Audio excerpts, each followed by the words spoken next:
This video was brought to you by Squarespace. Do you want a website? No.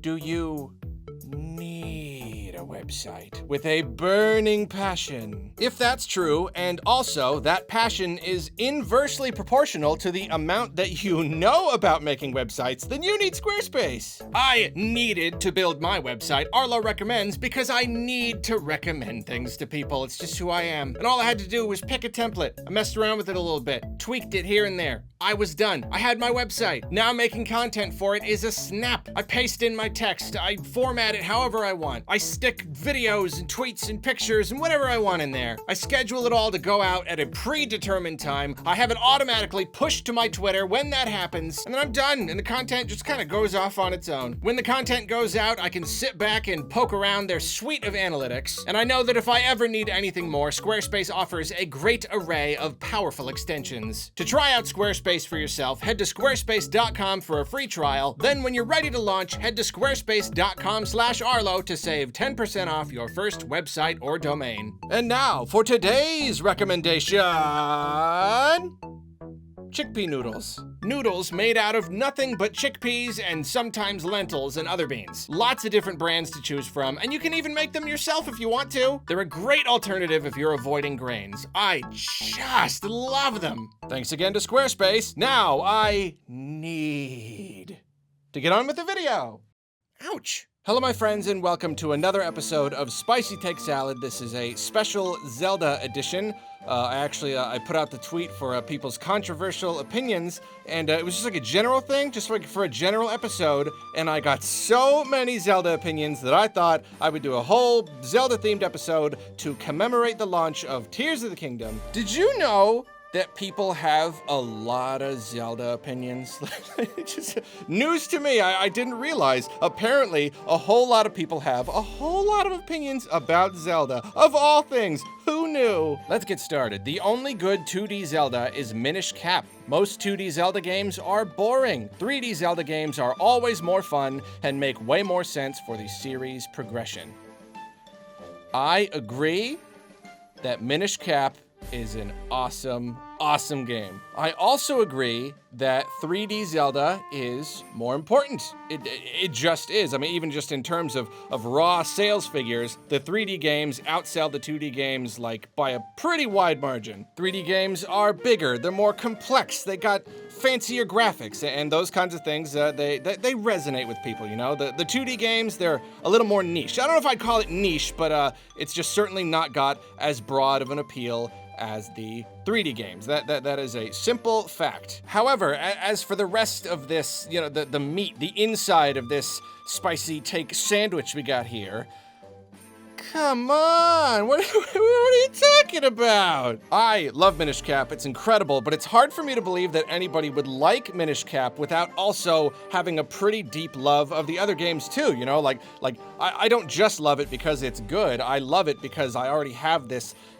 foundation of loving all the 2D Zeldas. Okay, well, not all of them, but I love 2D Zelda as a formula, and yeah, I don't know, I mean, like, so many of the games offer so much, and I've said this before in plenty of videos, but like 2D Zelda is such a condensed Zelda experience. 3D Zelda is way more about the feel, you know, like the sense of adventure, the way that it makes you feel. It's more open and it's 3D and everything, whereas 2D Zelda has got to just zero in on just like the mechanics, like the raw design, and so that's why they have some of the best dungeons in the entire series is the 2D games, because they're just so finely crafted, so dense. So I certainly cannot get behind the opinion that Minish Cap is the only good one. So many of them offer so much good. I'm sorry. Oh, also I should mention that like it's true that like the 3D games mean more for the series progression.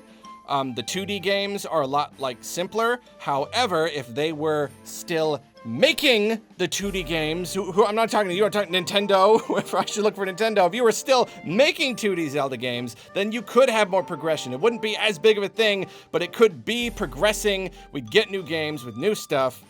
That sure would be nice, wouldn't it? Moving on, Link's green cap is goofy looking. I'm happy they did away with it in Breath of the Wild for most of the game, and hope it doesn't come back for Tears of the Kingdom. I would not say that it's goofy looking. Personally, that is not the word that I would use. However, it is a little bit unusual. You know, like it's got kind of an old-fashioned feel to it. It always reminds me of art that you'd see from like the 60s and 70s of like gnomes and stuff, you know? It's like a little gnome cap kind of thing. So it is unusual, and that is exactly what I love about it. You know, like anything that you create in the modern landscape, any modern person making modern art, you know, with a modern eye. You know, there's obviously a wide range of styles, and people can do throwbacks to old styles, but no matter what, it's always gonna be modern. One of the things that's so charming about Zelda and Mario and Metroid and all those games that were created back on the NES is that, well, I mean, they were created back on the NES. Their styles and themes were established back in the 80s, and often a lot of this art was originally just little sprites that didn't even have like official artwork. They just came from whatever weird little sprites that they could create. Those elements have been modernized, and what we're left with is stuff that is so different from anything that you would probably get if you created those series today, you know? If you made something like Mario today, he might not jump on turtles and eat mushrooms, you know? And if you made Zelda today, Link would probably not be doing or fighting a lot of the different stuff that he engages with on a regular basis, and he would probably not have that hat. A current day artist very likely would not give their character that kind of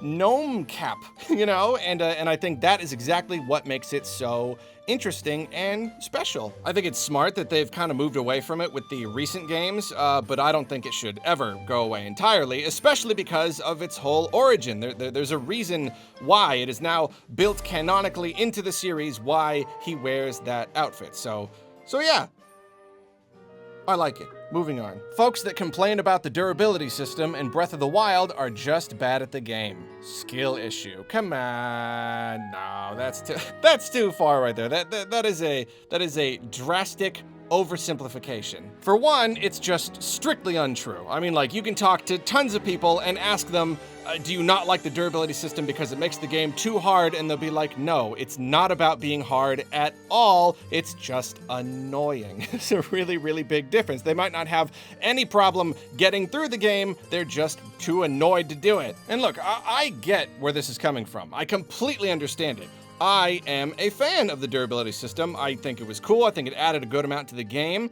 And a lot of people say they don't like it because it makes them not want to use their weapons, and that's a little bit frustrating because the answer to the problem is use them anyway. That's literally it. It's just get over that feeling, use them anyway. You will never run out. You never will. Just ignore that nagging little thing that says do not use them. However, I understand that not every annoyance can simply be hand-waved away. Different people are different. Their brains work in different ways, and there have been plenty of games where most people are okay with it, but I've got just some little thing that just annoys me about it, and I have a hard time overlooking that. So like, you gotta understand, even if I didn't have a problem with it, if someone else has a problem with it, then that is just how it goes. Different people is different. So yeah, definitely not a skill issue. Like absolutely nothing to do with skill. Okay, so I got two here that are similar. I want to read them both.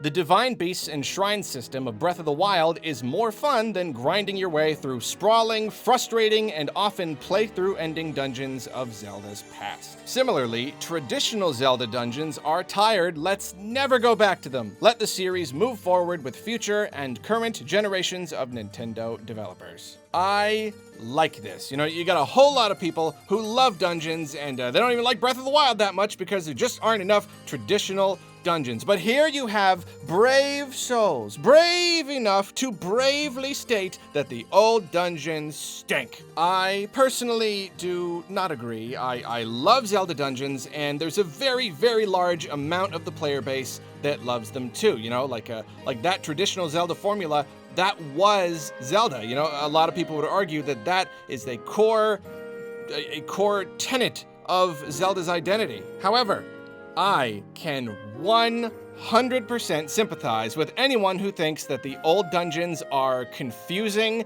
and yeah, like too sprawling and ultimately playthrough ending. In fact, only in recent years did I really start to appreciate dungeons. Back when I was a kid, dungeons were scary. They were really, really intimidating, and they were responsible for ending most of my playthroughs. The Divine Beast and Shrine system is so much more suited to a broad audience. It's so much more suited to even modern audiences in a way. They are an evolution of the series, and they are much less likely to make a person just get confused and lost and quit. And that is a really, really good thing. You know, I could definitely see someone arguing that this new system is just better. However, in cases like this, I'm usually an optimist. I completely believe that we can have our cake and eat it too. I think you can introduce quality of life features that let you really just get the best of both worlds. I won't even go into specifics because we'd be here forever. That could be a whole entire video, but I really believe that you can have, you know, the approachable, open-ended thing, but you can also have the densely packed,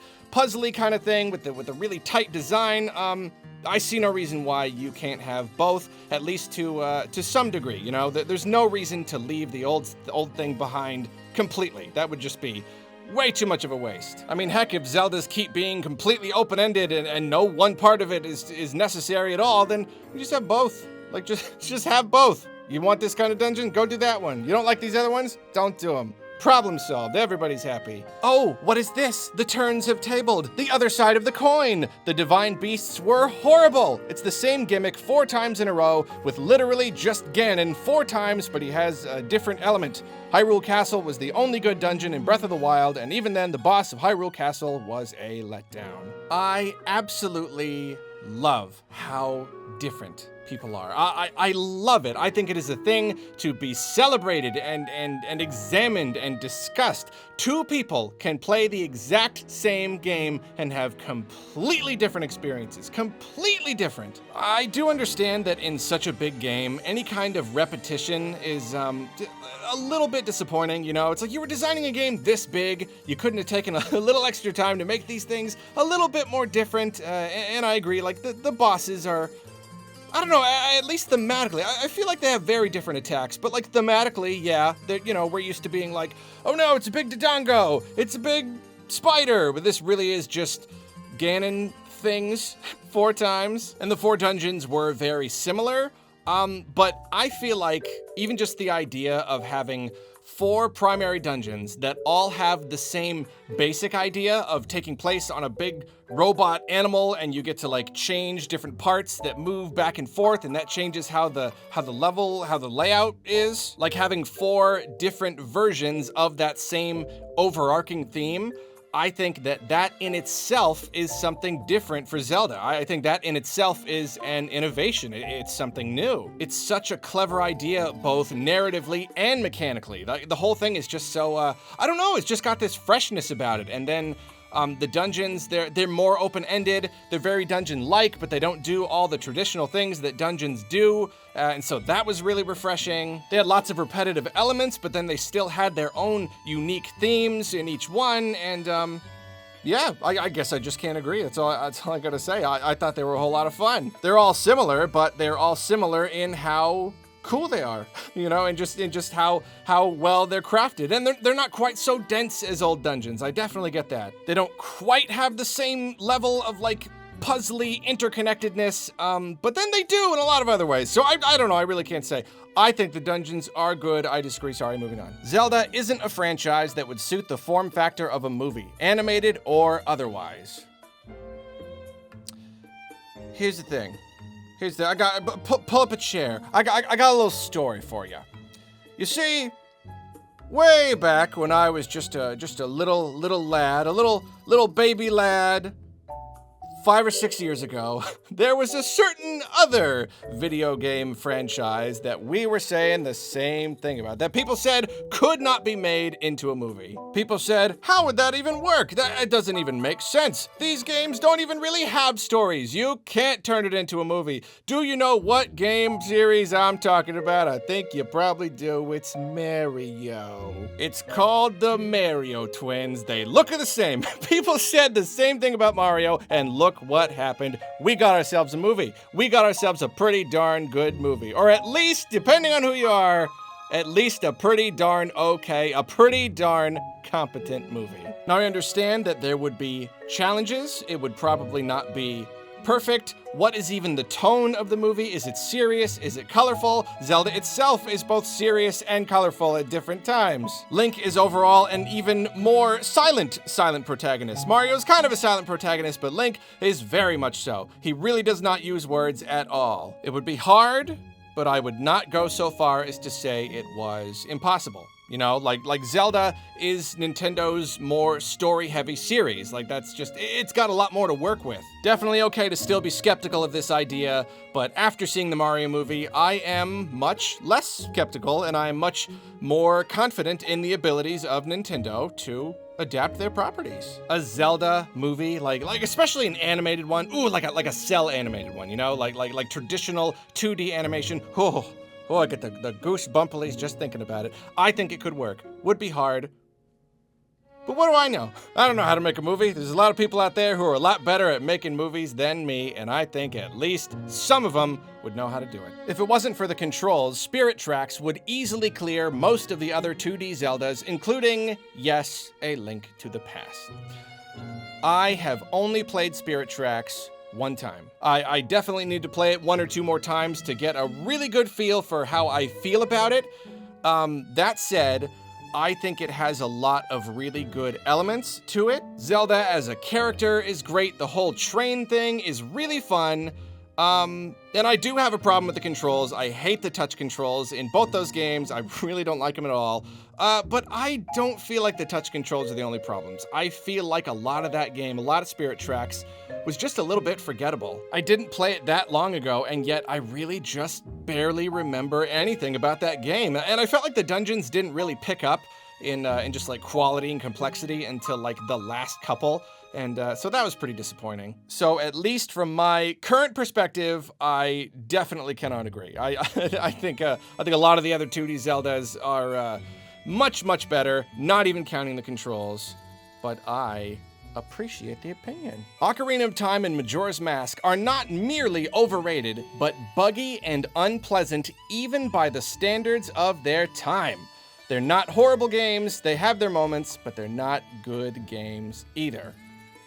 I cannot agree with any of this, not one little morsel of this piece of the salad. Judging by the standards of its time, Ocarina of Time, at least, was an unrivaled masterpiece. An unrivaled masterpiece. A perfect game. The most incredible, just like graphically and the feel and the just everything about it was the most incredible video game that had ever been released up to that point. And like, sure, they've aged, but like, to say that they're not even good games, they're just buggy and unpleasant, that's way too far. That's way too far. They're not buggy. They're really not buggy at all. Buggy suggests glitches and jankiness and things like not working the way they're supposed to, and that is just not. That is just not something I've experienced at all. I mean, like, they're old games, but like, they're polished games. They're really well-polished games that work really, really well. They've still got fun combat. They've still got really great exploration. They've still got really well-designed dungeons. What about the dungeons? Ocarina of Time and Majora's Mask have got their critics, but that is too far. Not really too far. Thank you for your opinion. Breath of the Wild was the first actually good Zelda game. Miyamoto said his original inspiration for the Zelda series was exploring forests and caves as a kid. Breath of the Wild is the first game in the series that successfully captures that specific feeling for me. I think it is definitely okay to say that Breath of the Wild is the first Zelda game to completely, fully, perfectly capture that feeling of exploration that Miyamoto was going for, like that original spirit. But I feel like it's a bit of an oversimplification to say that that's what makes it the only good Zelda game. I think it's a little bit too far. I mean, Zelda's been a thing for almost 40 years now, and like, there's a lot of good Zelda game. Like, what a Zelda game is, it does not have to exactly match that definition and that spirit he was going for. It doesn't have to meet that brief in order to be considered good. You know, like the entire series has been building up to this point. We had to take steps to get where we are today. And I don't want to discount everything that came before it, especially because what a Zelda game is probably different for even different people at Nintendo. Miyamoto is the father of Zelda. He created it. He was the one who made the original, but then like Aonuma and all these other directors and producers who work on Zelda, they also have a say in what a Zelda game is, what it should be, and what makes it good. So I don't agree, but I really appreciate that you made me think about it. That's a really good conversation starter right there. The Legend of Zelda Tears of the Kingdom looks boring. Come on. Come on! By the time you watch this video, the game will be out, and so we will know by then whether or not the game is boring, but come on! Even if you thought Breath of the Wild was boring, that final pre-launch trailer for Tears of the Kingdom was anything but boring. Every single second, every fraction of a second was just something new, something big, something crazy. It's all blood moons and monsters and giant robots and sky ships and just stuff. Gosh, every single individual moment of that trailer was just stuff, just excitement. I do not know how you can say that it looks boring. You know, I guess if you weren't into the first game and now you're not into the idea of like fusing stuff together and making your own vehicles and weapons and stuff, I can kind of see that. But to say it looks boring. Nuh-uh.